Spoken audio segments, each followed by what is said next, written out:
Today we are back with another meta analysis. Take a look at who I am now. I'm stronger than ever.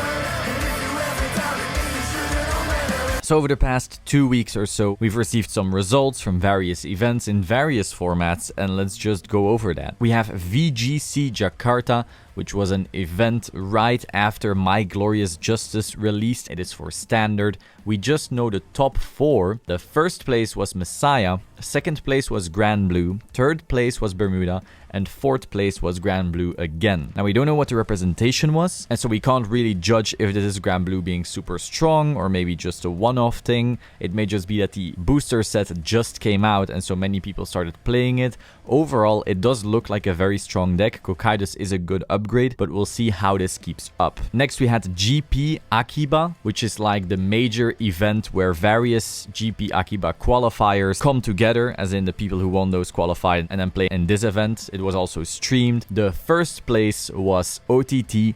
Second place was Gasti or DI, OTK variant with loads of darkness units actually. Very interesting list. The first place was actually also an interesting list, a very different one by Rio Gyoza, which focused on Bobo and the starter Magical Calico to then set up a very strong first stride turn. Usually the regular Ichi build doesn't just 2-6 you, but this guy did it twice in a row because the build was just so crazy. However, in our play group, we did end up testing a bit with it, and it does have other issues, but I think it worked very well because people weren't necessarily prepared, and he maybe didn't see his worst matchups. Overall, he did well, he won, so that's amazing. He also then got that one-off amazing Swordbreaker promo as the prize card, so that's really cool. Congratulations to you. Third place was also an Ichi deck, but a different one, a bit more standard template based like we've seen before from various lists. And then the fourth place was Ange. So as you can see here, with the premium collection, Ange is still viable, but it's no longer top of the meta at all. I'd say like a good 4, 5, 6 decks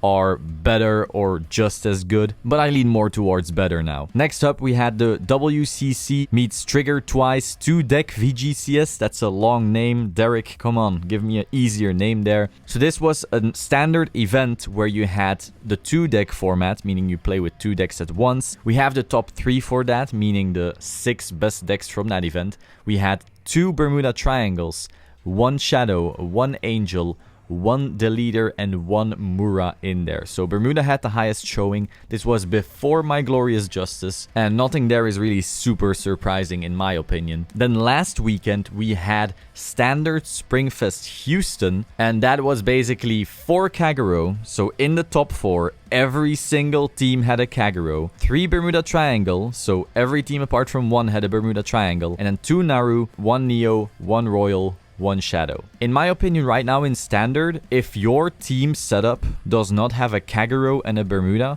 you are just throwing. Like, you need these 2. These 2 are so much better than everything else in the meta. You just have to have it. Like, you diminish your chances of topping so greatly by not having both on your team. It's actually nuts. Interestingly enough, we have 2 Naru, which has been said is somewhat of a solid pick against Bermuda. Obviously, Bermuda is still favored because it just does everything way too freely, but the binding, the wiping their best pieces at least hurts them somewhat. Then Premium Springfest Houston, we had 4 Ange. Now do note, this is before the Premium collection, so this was the last event of the past format.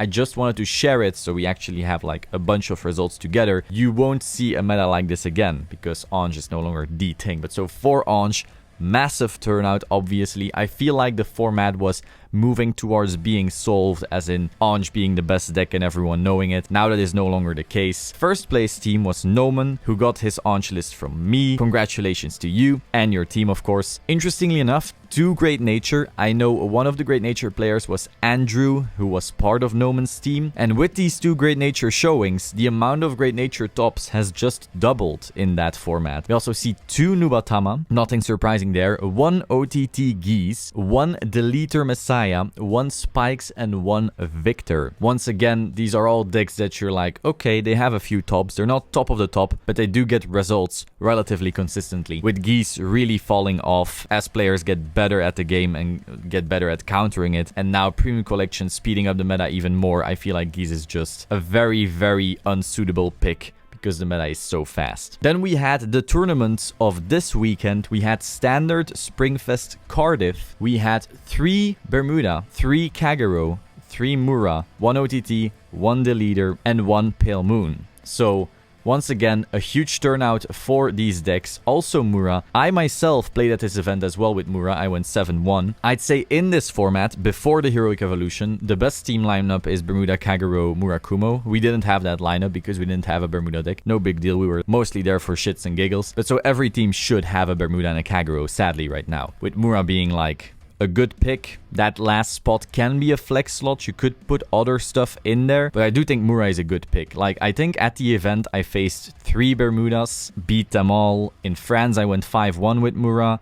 I faced 2 Bermudas, beat them all. Overall, Bermuda does have a somewhat favorable matchup, but at least Mura does have a good fighting chance, unlike some other clans out there. Now, obviously, as V support power creeps, Bermuda will become less of an issue. We will see Kagero getting even more support. We will see Link Joker getting better. We will see Grand Blue maybe doing a thing. We'll see what happens, but this current format, it's Bermuda, Kagero, and then a flex slot. Finally, we had Premium Fest Cardiff. There we had 3 Neo Nectars in the top 4, 3 Luard, 3 Ichi, 1 DI, 1 Nubatama, and 1 Ange. Now, our team did end up winning this event, so we have the pretty cool medal right here. Shoutouts to Jay and Mohammed for being such amazing pilots, deck builders, testing partners, just everything. Really cool that we managed to grab this one. But I do quickly also want to talk about the other finalists,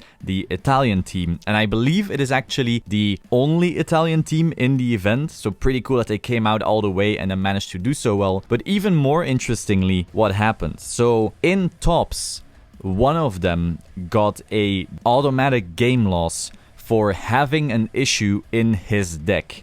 Essentially, he has this lucky charm that was in his deck box still, and so you're not allowed to have extra cards in your deck box like that, and so for that he got a game loss. This means that the 2 other team members now have to win their matches, both of them, or else they're out, which automatically ruins your chances quite a bit already, because it's a card game still. There's still some RNG involved, and so your team has to go flawless because one of them doesn't get to play. Magically, however, they did win their top 8 match and their top 4 match, and so they still came back into the finals, which is like an amazing comeback story. They also had, I think, a very interesting lineup. Their lineup was Dark Irregular, piloted by Andrea Galli. I hope I'm not ruining names right here. We had OTT, piloted by Alessandro Leon Bova, and then we had Nubatama, piloted by Aristide Carotenuto. And so we can quickly actually go over this list because they were nice enough to let me show you them, and this way you can maybe learn from their builds, which did end up topping. So the OTT list right here, in the grade 3 lineup, there's nothing super like weird. We have our Magus, we have our Imperial Daughter, 1 Deer, which is interesting. Most people are like, maybe it's a bit too slow now. He managed to still use that. We see 1 Bobo,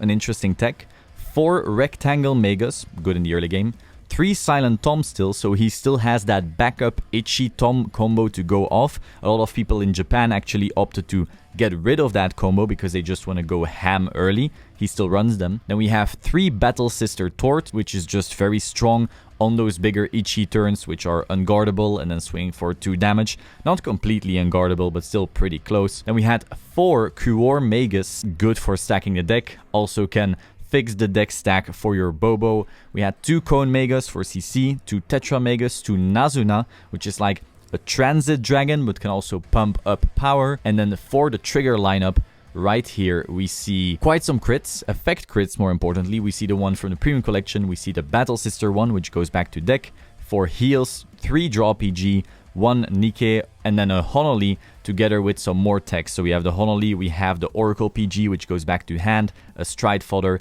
and then Weather Girl Soda. Now for the G-Zone, obviously that's usually not very techable because you already have the Ichis taking up all the space, but the main deck is pretty interesting, so maybe we can learn something from that. So this build was made and piloted by Alessandro. Then we had the Nubatama build, piloted by Aristide. We see Magatsu, which is interesting because we saw many people playing Kujikiri Kongo in the last format, because riding grade 3 first, making them discard, and then G-guarding into your stronger turns was the play. But now that first strides are getting more threatening, this automatic PG can become very handy, especially against stuff like Ichi or maybe a more Fessa. So interesting change right there. Of course, the 4 Magatsu are pretty standard. 4 of the Retire Girl too. 3 Bear, which is not very standard. Some people run it, some people don't. We also see 4 of the grade 1 PG, which comes back to the hand. Not many people do that. Again, very interesting to see. Can be particularly useful against Neo Nectar, I would say. We see 3 Mist Frog, 3 of the CC guy, some Stride Fodder, 8 crits, 4 regular draw,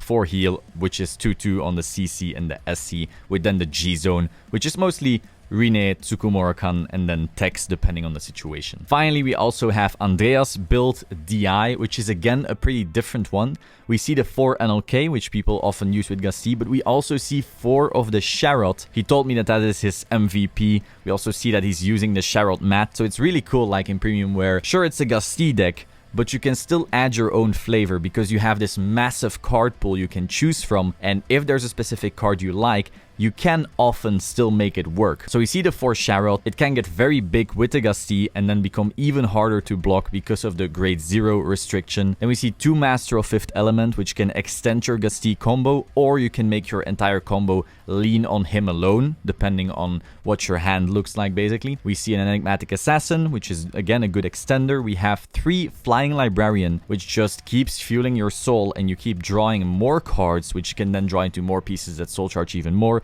So your power really starts to scale well with Gasti. We see the Rootfen, which is great with War Tiger Jaeger, Dimension Creeper, and so forth. We see the Decadent Succubus, which is really good to choose with Gasti to then make every single piece you call actually a soul charge. So what you will often see people do is the 2 targets for Gasti are NLK and Decadent, or Master of 5th Element and Decadent.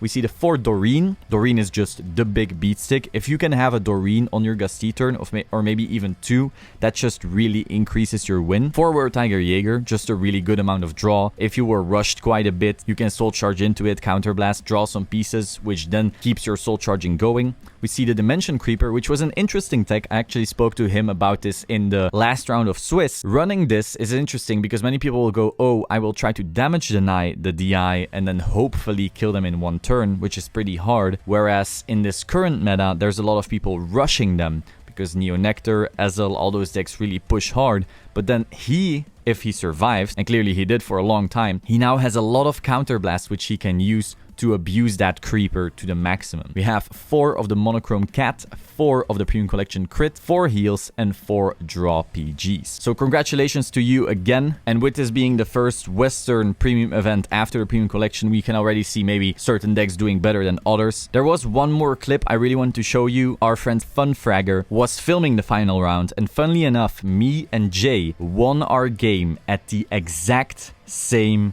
moment. So normally in teams, you know, there's a few minutes between each win, but me and Jay just swung for a game, both took the damage at the same time. We looked at each other, said I won, and it was a really magical moment, and I wanted to share it with you.